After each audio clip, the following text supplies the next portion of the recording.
Welcome to the Deep Dive. We're here to really dig into your sources and pull out the interesting stuff. Glad to be here. So today, we're diving into a film that, well, it just blew up, became this huge sensation, first in China, then kind of everywhere. Yeah, a really powerful story, and it's tied into some pretty heavy history. Exactly. So our mission today is to unpack this film, Nanjing Photo Booth. You might also know it as Dead to Rights. Or a photo booth in Nanjing. It's got a few titles floating around. Right. We're going to look at, why it was such a massive hit at the box office, how it tells its story. And also the conversations it sparked, social, historical, pretty complex stuff. And yeah, all based on the sources you sent over. Okay, let's set the scene a bit. It's directed by Shen Ao. Runtime is, about 2 hours, 17 minutes? Yep. Drama, history, war film. Came out in China July 25th, 2025, then rolled out globally. And the setting. Yeah. It's stark. The 1937 Nanjing Massacre. Just devastating. Sources say over 300,000 civilians lost their lives. It's a very somber foundation. And the story zooms in on this one guy, a Chang. He's a postman. Who survives how? No. By pretending to be something he's not. Exactly. He poses as a photo developer, and his little photo booth, it becomes this makeshift shelter. A refuge, yeah. Yeah. For Chinese civilians, soldiers hiding out amidst all that chaos. Mm-hmm. But then there's this twist, which you picked up on from the sources. Yeah, this really grabbed me. They're developing film, right, for the Japanese military. And they find photos, shocking ones, documenting atrocities. Horrifying. And it's like, this isn't hearsay. This is actual photographic proof. Undeniable. Right. So their goal shifts completely. Now it's about getting these photos out, smuggling them out of Nanjing. To show the world what really happened. Which leads us to the role of photography in the film itself. It's more than just a plot device. How so? Well, the photos, they symbolize objective evidence, truth, especially in the face of historical denial. You mean like countering revisionism?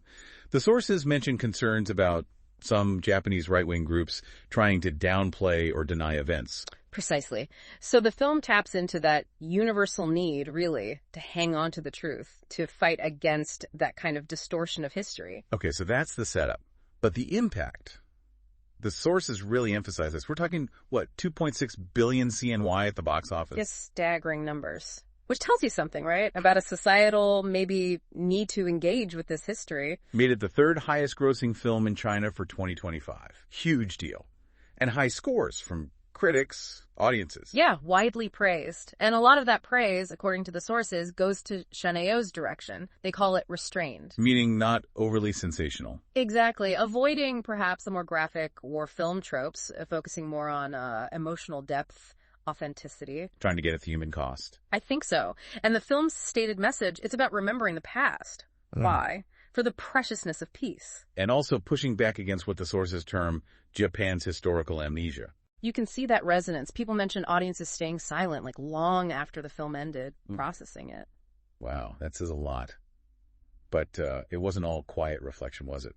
The sources point to a kind of dual impact. That's true. While it definitely sparked this collective memory, maybe even reflection. There are also these really strong reactions, nationalist reactions, sometimes extreme. Yeah, reports of incidents inside theaters, people trying to get others to, observe moments of silence or even recite anti-Japanese oaths. And online, too. Online comments, yeah. Some apparently crossing the line into fostering hatred, even trying to justify extreme historical acts in response. And we should be really clear here. We're just reporting what the sources describe. We're not endorsing any of these reactions, just conveying them impartially. Absolutely crucial. The film aims for peace through remembrance, but tapping into such raw history, while it can clearly be interpreted or maybe weaponized in very different ways, it surfaces existing tensions. So it leaves us, and you, the listener, with a lot to think about, this complex power of historical films. How do you tell these stories? Right. How can you use art to honor truth, promote peace, but also navigate the risk? The risk of misunderstanding or even making tensions worse? And what's the responsibility there? For the filmmakers, sure, but also for us, the audience, in how we engage with these narratives and shape collective memory. Definitely something to mull over.